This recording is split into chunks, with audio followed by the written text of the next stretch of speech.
તો લોન લેતા હોય તો સાવધાન રહેજો, કેમ કે નકલી સ્ટેમ્પ અને નકલી લેટર હેડનો ઉપયોગ કરી લોન આપતો ઠાક પોલીસના સકંજામાં આવી ગયો છે। આ શખ્સે 25 થી વધુ જાયતોના ખોટા સિક્કાથી ડોક્યુમેન્ટ બનાવી લોન અપાવવાનું કૌભાંડ આચરતો હતો। આણંદ જિલ્લાના પેટલાદ શહેરમાં રહેતા મહાઠગને પોલીસે ઝડપી પાડી નકલી રબર સ્ટેમ્પ કૌભાંડનો પર્દાફાશ કર્યો છે।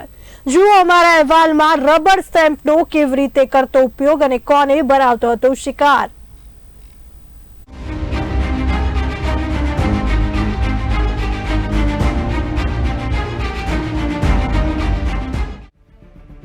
પોલીસની સતર્કતા, કૌભાંડનો પર્દાફાશ। આણંદ પોલીસે નકલી રબર સ્ટેમ્પ કૌભાંડનો પર્દાફાશ કર્યો। નકલી સ્ટેમ્પનો માસ્ટરમાઇન્ડ ઋષિલ મહેન્દ્રભાઈ પટેલ આવ્યો પોલીસના સકંજામાં। લોન અપાવવા નકલી રબર સ્ટેમ્પનો કરતો હતો ઉપયોગ। દસ્તાવેજોમાં છેડછાડ કરી મેળવતો હતો લોન। સીમ વિસ્તારના ખેડૂતો હતા ઋષિલ પટેલના નિશાને।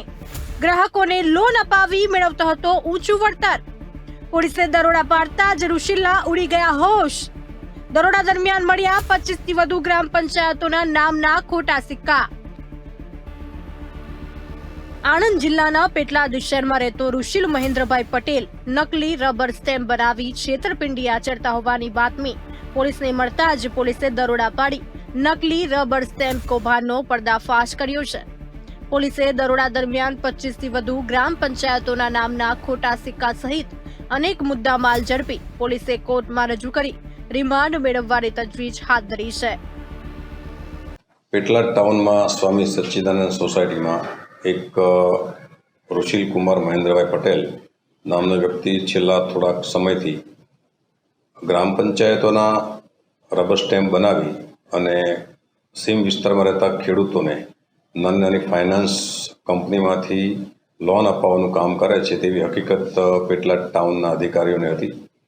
ડી સ્ટાફની મદદથી આ વ્યક્તિને શોધી અને હકીકતને સમર્થન મળેલું, જેથી સરકાર તરફે પેટલાદ ટાઉન દ્વારા ફરિયાદ દાખલ કરવામાં આવી છે। આ ઋષિલ પટેલે છેલ્લા 6 માસથી આ પ્રવૃત્તિ ચાલુ કરેલ છે। જે ખેડૂતો સીમ વિસ્તારમાં રહેતા હોય તેમને સીમ વિસ્તારના કારણે ફાઇનાન્સ કંપનીમાંથી ધિરાણ મળતું નથી, જેથી આ વ્યક્તિ પંચાયતના લેટર પેડ બનાવી અને આકારણી પત્રક નંબર 4 અને અન્ય એક ફોર્મમાં ખોટી જગ્યા બતાવી અને સીમ તળની બદલે ગામતળ બતાવે, જેથી આવા ખેડૂતોને લોન મળે। એટલે આ પ્રવૃત્તિ છેલ્લા 6 મહિનાથી કરે છે એવું જણાયેલ છે।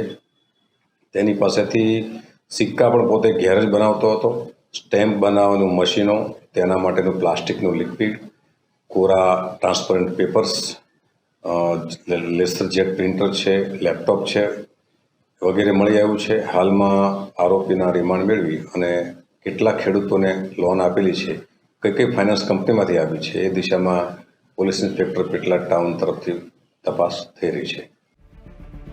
સ્ટેમ્પ ઠગની તપાસમાં થયા અનેક ખુલાસા। દસ્તાવેજમાં છેડછાડ કરી અપાવતો હતો લોન। છેલ્લા 6 મહિનાથી આચરતો હતો કૌભાંડ।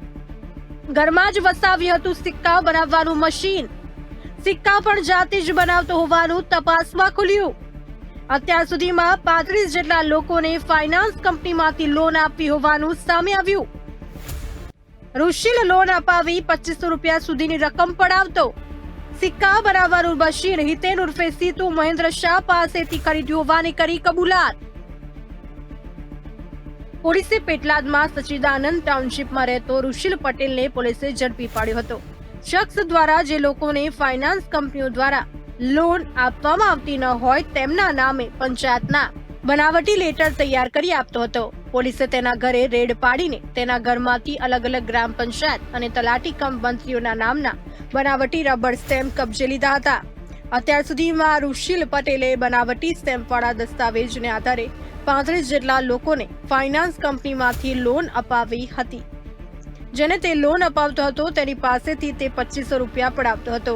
પોલીસે તેને કોર્ટમાં રજૂ કરીને 4 દિવસના રિમાન્ડ મેળવ્યા હતા, જેમાં તેણે જે સિક્કા બનાવવાનું મશીન હિતેન ઉર્ફે સીતુ મહેન્દ્ર શાહ પાસેથી ખરીદ્યું હોવાનું જણાવ્યું હતું, જેને પગલે પોલીસે તેની પણ સોમવારે અટકાયત કરી હતી।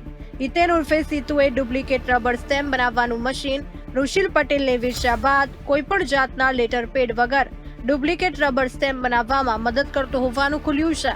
પોલીસે તેને પણ કોર્ટમાં રજૂ કરી રિમાન્ડની તજવીજ હાથ ધરી છે. બ્યુરો રિપોર્ટ, બે ઇન્ડિયા ન્યૂઝ.